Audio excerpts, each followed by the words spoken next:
Le Turing Club, écoute, ça répond à trois besoins importants. D'abord, c'est une association dans laquelle il y a aujourd'hui 45 membres. On a créé ça au cours du printemps de cette année.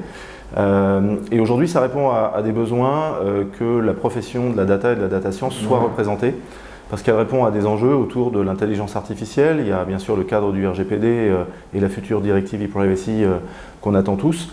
Et donc, ces trois enjeux sont rechercher des data scientists, on en a besoin de plus en plus. C'est aussi travailler dans un cadre éthique sur la data. Et puis c'est faire connaître nos métiers parce que nos clients en parlent pas beaucoup, ils sont toujours sous des sceaux de confidentialité, il y a beaucoup de R&D, ils se regardent, ils s'espionnent, mais donc on fait des choses assez extraordinaires pour eux, mais ils en parlent relativement peu, donc à nous de prendre la parole pour dire ce que l'on fait dans le cadre de la data avec nos équipes. Le Turing Club, ça a été créé au printemps de cette année, 2018. On s'est vu avec trois personnes, donc Yann Clessin de Théo, Christelle Galissier de Pépite, et puis moi-même, et on s'est dit que la profession manquait de représentation. On a été voir tous nos pairs, et puis 95% des sociétés qui sont dans cet écosystème nous ont rejoints. La pénurie de data scientists, ça existe vraiment. C'est-à-dire qu'aux États-Unis, on parle de plusieurs centaines de milliers de data scientists qui manquent. On sait que les États-Unis ont toujours 1 an, 18 mois d'avance sur nos usages. Et on voit qu'il y a beaucoup d'usages autour de la data science, du deep learning, du machine learning aux États-Unis. Ces usages, ils commencent à arriver en France. Donc on est vraiment à l'aube de quelque chose de très important. Et la pénurie se fait sentir déjà depuis 1 à 2 ans de manière très sensible. De manière quantifiée, le Turing Club, ça représente environ 8000 professionnels de la data aujourd'hui. Il manque à peu près autant de professionnels de la data que ce qu'on a déjà dans nos équipes. Donc c'est une pénurie très importante. Ça se concentre autour de 2 profils plus que d'autres, les data scientists et les data engineers. Alors, la profession se segmente, comme toutes les professions qui augmentent en volume. Data scientist, c'est quelqu'un qui travaille beaucoup sur les algorithmes et qui va travailler donc sur du machine learning. Profession qui est très en vue parce que c'est à la fois des gens matheux ou stateux qui sont aussi des développeurs informatiques et qui ont une compréhension du métier. Donc c'est un peu des moutons à 5 pattes. Beaucoup viennent des filières mathématiques et des grandes écoles, mais aussi de l'université. Et puis les data engineers, ce sont des gens qui proviennent plutôt des cycles d'ingénieurs, qui sont des développeurs, mais spécialisés sur les langages de développement comme R, Python, donc en environnement plutôt big data. Quand on est data scientist, on a plein de jobs toutes les semaines, on est chassé tout le temps et on a globalement 3 opportunités de travailler. On peut travailler pour les services publics, le gouvernement, il y a un grand plan IA, il y a certainement un certain nombre de choses à faire, notamment dans la météo. On sait que depuis longtemps on travaille sur ces sujets, ou à l'INSEE. Bien sûr, il y a tous les annonceurs, tous les clients qui eux veulent tous, alors soit ils veulent avoir ce que j'appellerais leur danseuse, c'est-à-dire leur data scientist qui va permettre de faire un certain nombre de choses, mais il faut les nourrir, ces data scientists, avec des missions qui correspondent à ce qu'ils ont appris et ce qu'ils ont envie d'apprendre. Ils ont vraiment soif de connaître et de s'améliorer. Et donc la troisième filière, c'est de travailler dans le conseil, donc être prestataire, et là on offre une diversité de missions, puisqu'on peut travailler 1 mois, 2 mois, 3 mois chez un client, ou peut-être plus, mais surtout on va connaître des écosystèmes très différents et travailler sur des sujets big data avec des enjeux de data science qui sont des vrais enjeux. Les salaires, évidemment, ils suivent une courbe qui n'est pas forcément très saine, qui est celle qu'on a un peu connue dans les années 2000 avec l'envolée d'Internet. Alors, les salaires, je peux en parler rapidement. On est aux alentours de 39 000 € de salaire moyen au démarrage. Ensuite, les salaires augmentent d'environ 5 à 8% par an.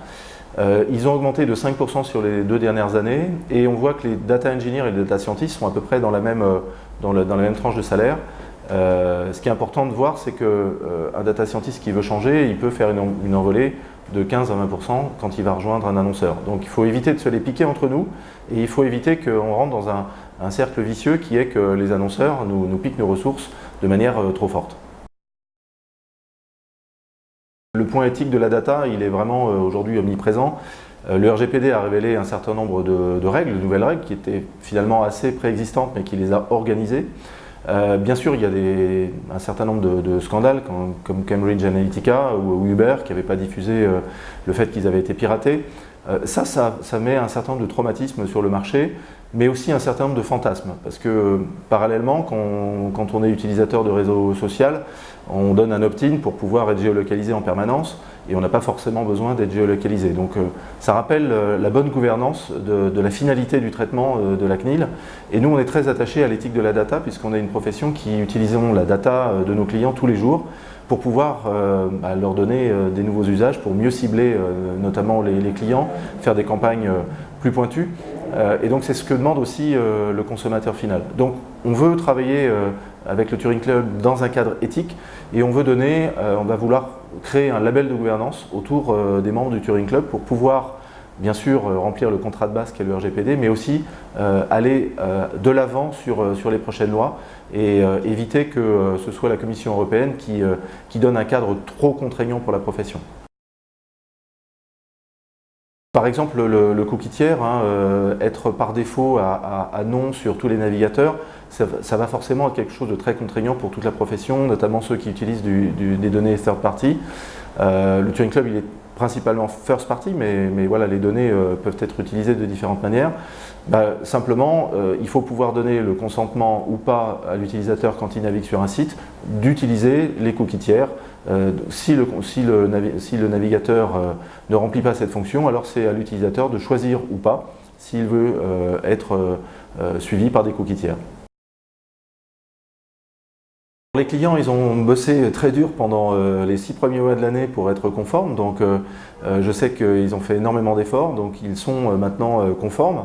On les a aidés, la profession les a aidés à s'y conformer. Nous-mêmes, nous sommes conformés à ces nouvelles contraintes qui finalement étaient préexistantes, c'est simplement qu'elles ont été mieux organisées. Aujourd'hui, on voit les premiers contrôles arriver de la CNIL et globalement tout se passe bien. Ce qu'il faut retenir, c'est que le RGPD a occupé beaucoup les annonceurs pendant 6 mois et qu'ils n'ont pas vraiment travaillé sur leur projet, mais ils ont travaillé à organiser leur data pour qu'ils puissent être conformes aux règles. Voilà, maintenant, ils sont revenus sur un cycle plus business sur lequel ils avancent et ils utilisent de plus en plus les data. Maintenant qu'ils ont compris ce qu'ils pouvaient en faire et ne pas en faire, ils le font dans un cadre effectivement de bonne gouvernance. Alors l'IA, c'est vraiment pour moi le tout démarrage. C'est-à-dire qu'on travaille depuis très longtemps sur des réseaux bayésiens. Aujourd'hui, on a quand même tous les facteurs qui permettent d'avancer sur de l'IA. D'abord, il y a l'algorithmie. Elle existe depuis longtemps, mais il fallait pouvoir avoir ces algorithmes en open source.